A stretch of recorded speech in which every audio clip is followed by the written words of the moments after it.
Good morning, Emerson. Today is Tuesday, October 22nd, and the Sox are going to the ship.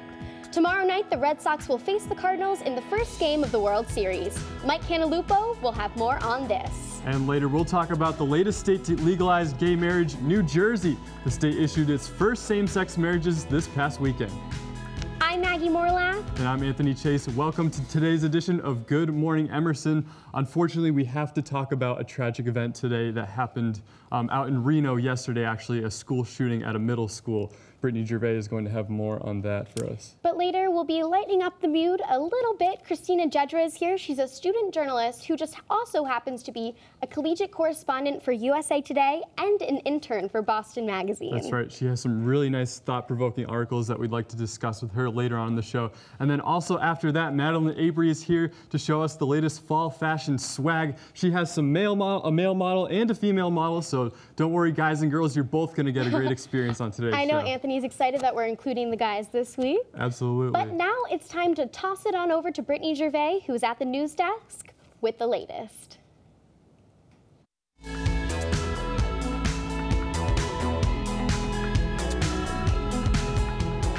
Good morning, Maggie and Anthony. Unfortunately, this morning starts with some upsetting news from the West Coast. A teacher was killed and 2 students were injured yesterday morning after a student opened fire in a Nevada middle school. A 13-year-old witness says he saw the suspect open fire at the teacher after he had told him to put the gun down.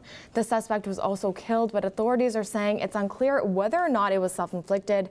The mayor of Sparks, Nevada said yesterday it was a tragic day for the city. But fortunately, one of the students who was injured in the shooting underwent surgery, and the other is doing much better. The investigation is still ongoing.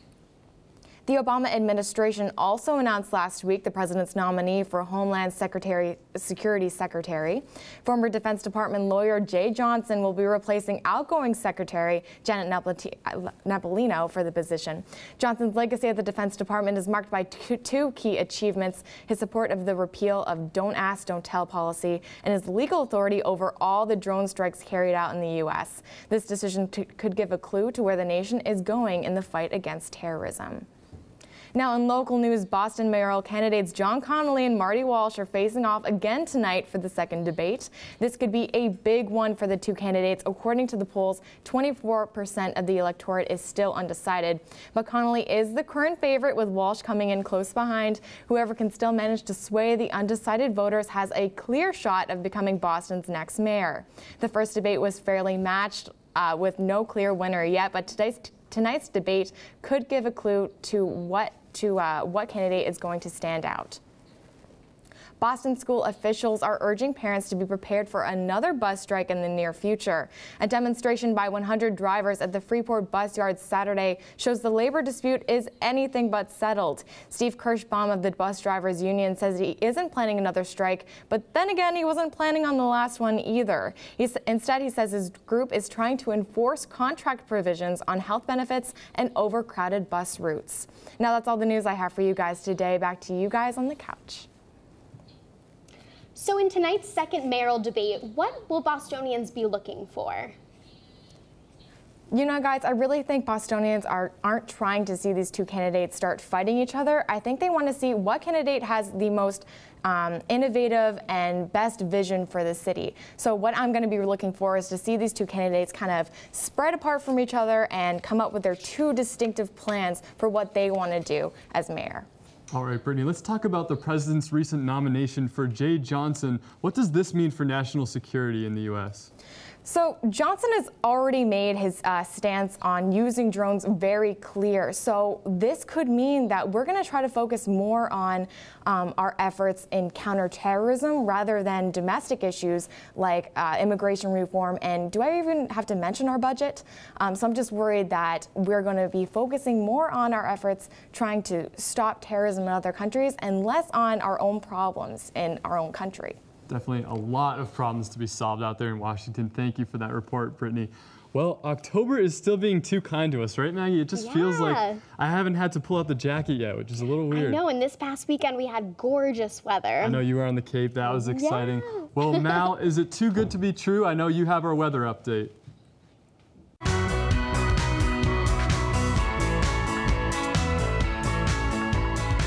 And and good morning to you both. Unfortunately, this weather is too good to be true. Today would be nice out with temperatures reaching 66 degrees later on, but it will be partially cloudy and wind speeds will be from anywhere from 10 to 15 miles per hour, so it's best to dress in layers. Later tonight, sunset at about 6 p.m. and temperatures will drop down after that, all the way down to about 43 degrees around 9 p.m. Tomorrow, cloudy and we might get some rain on and off. Pretty cool with a high of 52 degrees, low of 44. That's what's happening today and tomorrow, and we'll see this kind of weather for the rest of the week. Let's take a peek at that now. And Thursday will be cool too with a high of 52, but the sun will come back out for the rest of the day, low of 36 at night. And Friday, partially cloudy with a high of 52, low of 30 degrees. And this weekend, Saturday will be cloudy with a high of 50, low of about 42 degrees. That's all I have for the weather. I'm Mal Meyer. Back to you guys. Thanks, Mal. We are now joined by Christina Jedra, an intern for Boston Magazine and collegiate correspondent for USA Today, who just happens to be a journalism student here at Emerson. Thanks, Christina. Thanks for having me. Of course. So, Christina, Boston Magazine, that's a cool internship, but I have to talk about you being a correspondent for USA.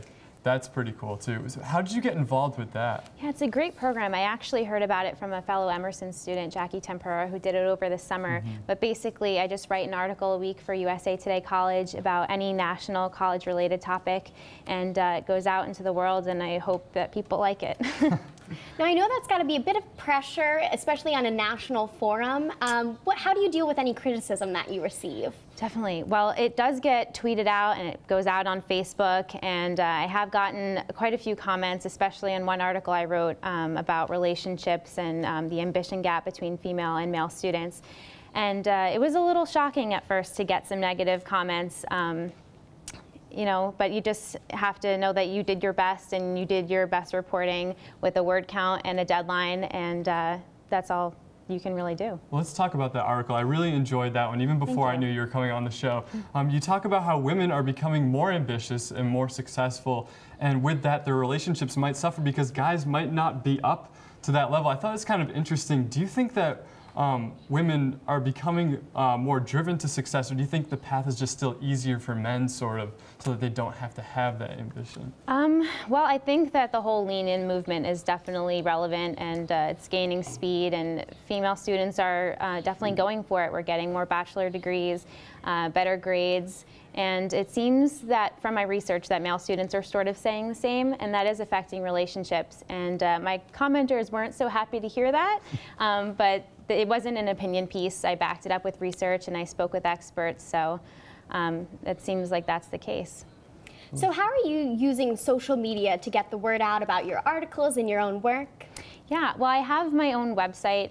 It's like a Weebly, just like a free platform just to put my articles up, and I always add my new content on there, and I'm always tweeting out my articles, tweeting out my sources so that they'll spread the word, and of course on Facebook where family gets really excited about it. Awesome. Well, thank you, Christina. You are a real journalist out there supporting the Emerson community.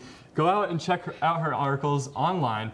And she's definitely around Facebook and Twitter also. We're going to take a quick break, so stick around. We'll be right back.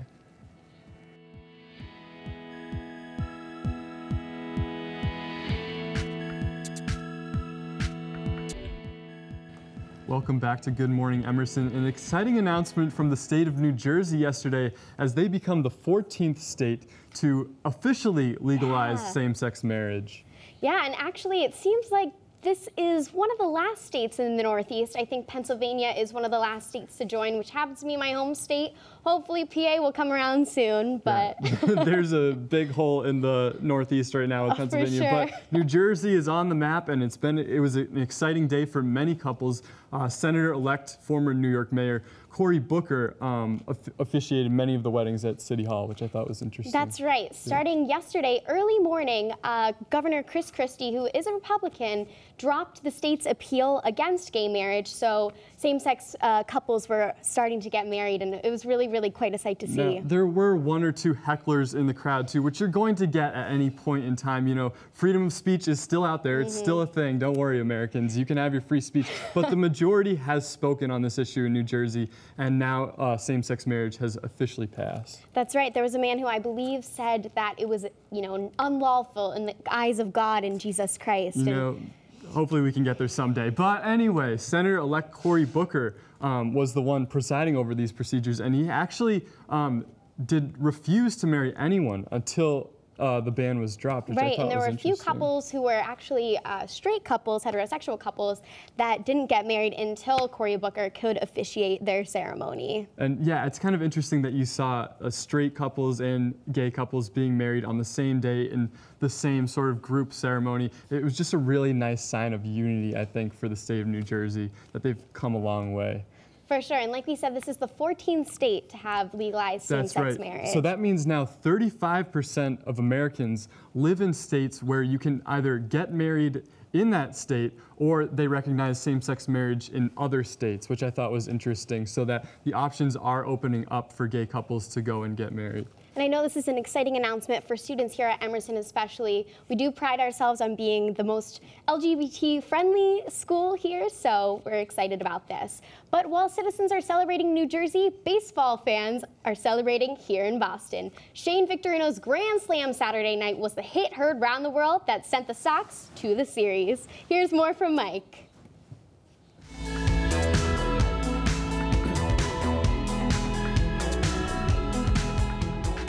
You hit a grand slam every single episode of Good Morning Emerson, Maggie. Mommy, mommy, mommy, I'm going to the World Series.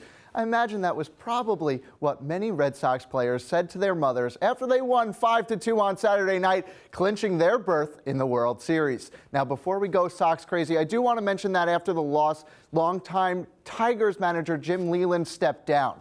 Now, I was going to do a highlight for this game, but really I think the sounds inside Fenway Park say that all that I really need to. The Tigers. The count's 0-2 on Victorino. That's hit well. Into the corner. It is gone. A grand slam. Games. And now they've won the pennant. Someone give me some hot tea. That still gives me the chills.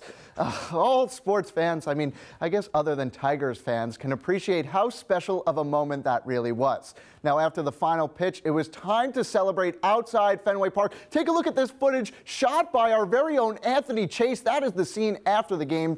Fans rejoicing as they realize their squad is only 4 wins away from becoming World Series champions for the first time since 2007. Now, I was in Kenmore Station as fans packed in, and it was a better party inside that T station than any Emerson party I've ever been to. But of course, I mean, there's still more work to be done, and the St. Louis Cardinals are a very worthy World Series opponent for the Sox. Now, the first game of the series will take place tomorrow night in Fenway. That game starts at 8:07 p.m. Adam Wainwright will be on the mound for the Cardinals. He has a 19-9 record and a 2.94 ERA. For the Sox, it'll be left-hander John Lester on the mound. I'll have those highlights for you on Thursday morning. The second game of the series will take place that Thursday night, and we'll have the Cards' Michael Wacha, who has taken a no-hitter deep into games twice in the last month, take on John Lackey, who's 10-13 on the season. So with so much baseball, there's so much baseball to talk about, but they only give me 2 minutes to cover it all. So back to you guys. Well, I know baseball is on everybody's mind, Mike, but we have to talk about that Patriots-Jets game. You know, after the first game of the season between the two teams, something was going to go down, and there was a controversial call in that game. Actually, the whole rule has now become controversial. So can you talk a little bit about that ruling? Right. So what I'm hearing now, well, if you haven't seen the play, it was a field goal kick where one Patriots player bumped another Patriots player, illegal stuff. But what happened was the Jets watched tape and saw that the Patriots were doing this against the Saints in previous weeks. Rex Ryan brought attention to it to the refs, and the refs called it. So, I mean, it was a rule that was in place, so it was the fair call. Well, the Jets won the game. We can't really be sore losers. Patriots Right. fans, at least, can't be sore losers. But as we're anxiously awaiting the World Series, we know that every single game is going to matter. But which pitching matchup should the Sox be most concerned about? Oh my God, be concerned about Game 2. Michael Wacha, he was the NLCS MVP. This man pitched 2 games in the NLCS. He didn't let up a run. He let up 7 hits in total. I'm afraid for the Red Sox, man. Michael Wacha's good. Well, they found their way against good pitchers before, so we'll see how they can do. That should be interesting, though. But moving on from the Sox, Christian's here to fill us in what's happening. There's a lot going on, right? There's a popular show that's also ending. There's plenty of stuff going on this week that is different than baseball. Baseball is not the only thing in the news right now, but Christian Mudrick has the news.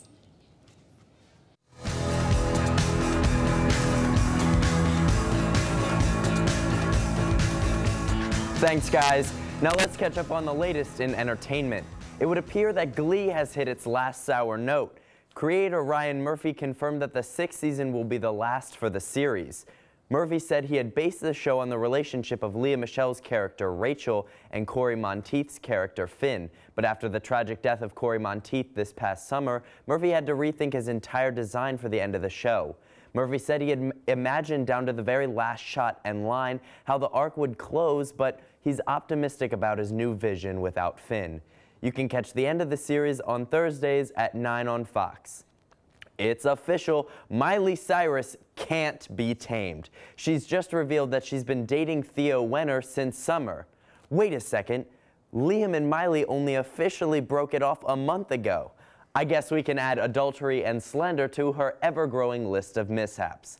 Miley spills saying that she's been dating Wenner, a photographer for Rolling Stone, since he shot her for the cover of Rolling Stone, the one where she was naked, in a pool.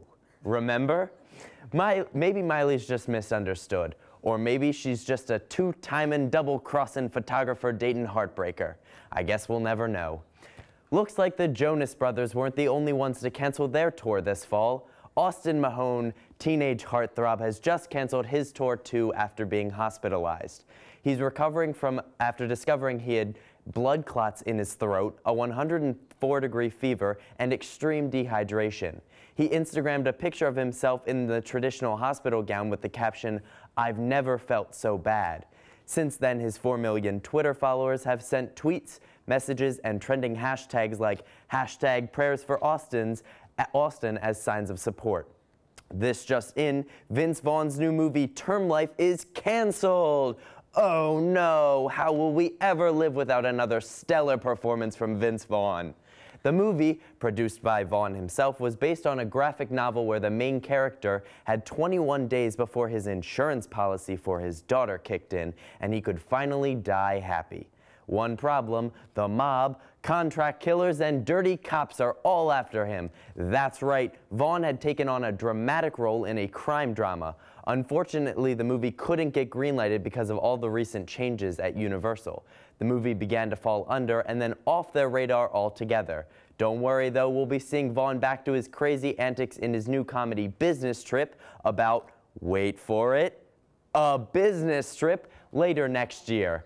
That's all the juicy gossip we have for you today. Back to you guys on the couch. Thanks, Christian. Now, I know that, returning to Glee after the death of Corey's character, the ending is going to be a lot different. How do you feel about the ending of Glee now? Well, I've been a loyal follower since season 1, so I'm actually pretty happy to see it go. They've pretty much exhausted all of the every character needs to date every other character plot lines, so it's about time that it's over. And let's be honest, after the original cast left for college, it was about time to end it. Christian, how do you feel about Vince Vaughn's movie being canceled? I mean, I feel like we already know the answer, but how do you really feel? Well, I'm pretty indifferent about it. I could really care less. I mean, the plot seems bad, and although I'm sure Vince Vaughn could do a fine job playing a dramatic role and not totally bomb, I don't see this movie, innovating film or sweeping the Oscars, so I don't think we're really gonna have a loss here. Well, let's put it this way. If he does Dodgeball 2, I'll be first in line. Well, coming up on Good Morning Emerson, we'll find out some fashion deals that won't cost a fortune. Madelyn Abry is with us after the break. Welcome back to Good Morning Emerson. Now let's see what our fashion expert has to say about where we should be shopping this season. Hi everyone, I'm Madelyn Abry and I'm back to show you that you don't have to spend a ton of money to look great this fall. We all know that being a college student in Boston can get very expensive. That's why I'm in downtown Crossing to show you how you can ball on a budget.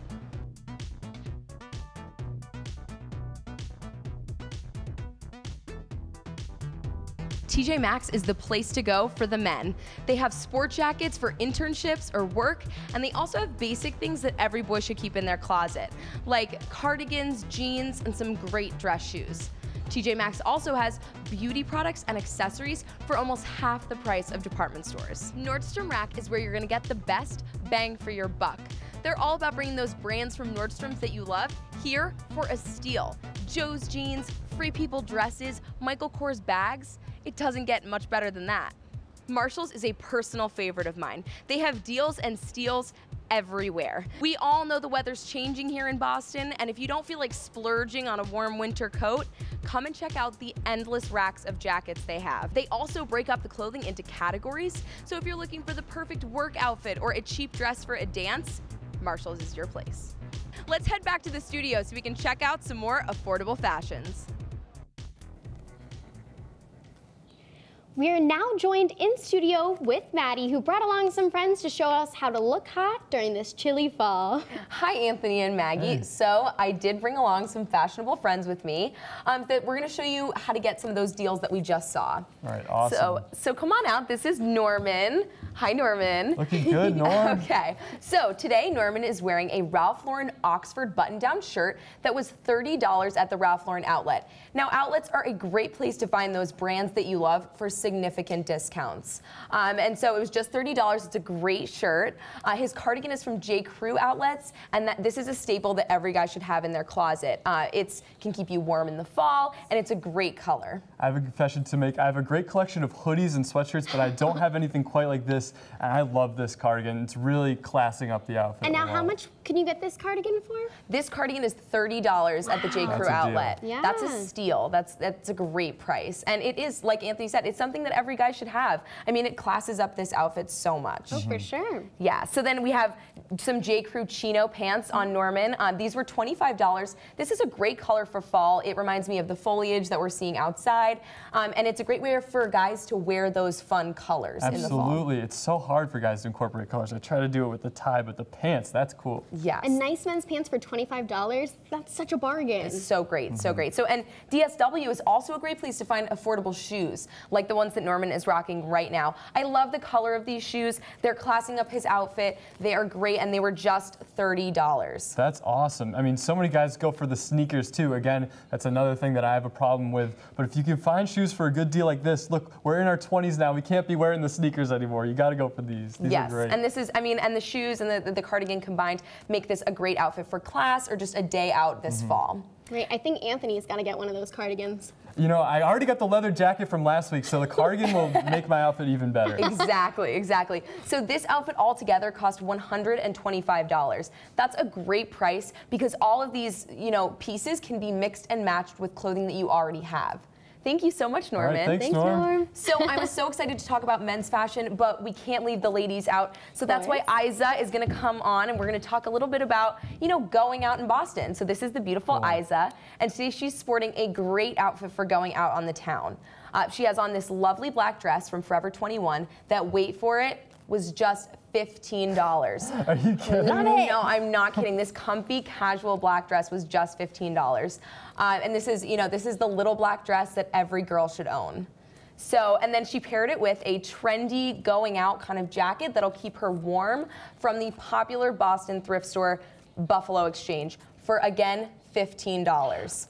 Maggie, I know you love Buffalo Exchange. Thrift stores are a great place to find quality clothing for cheap. Do you guys wear jackets when you go out too? Because I see some girls that don't wear the jackets, and this looks nice. So if you want to be warm, just grab a jacket like this. And this is the perfect light jacket. You know, you can take it off, you can hold it if you need to, but it will keep you warm. Exactly, and you need that. I mean, it's getting cold here in Boston. So her outfit, her shoes were just $30 from Forever 21, like we mentioned before, a personal favorite of mine. So if you add all of those, those prices up, her outfit comes to just $60. That is so doable on a college kid's budget. Sure. I mean, I know that excites me. This is an outfit that I would love to have in my closet. And it's all stuff that you can wear many times over. I know little black dresses, I'm always looking for great LBDs to work into my wardrobe. Definitely. Mm-hmm. So where can we find out about these deals that we're showing off today? Yeah, so my suggestion is follow your favorite stores on social media like Facebook, Twitter, Instagram, and sign up for the emails. That's where you can get discount codes and coupons. Awesome. Well, thank you, Madelyn. These outfits look great. That's all for our show, GME Today. Tune in on Thursday. We'll have Rose Federa here. She's going to show us a fun way to decorate our walls, which is always kind of tough. But have a good day.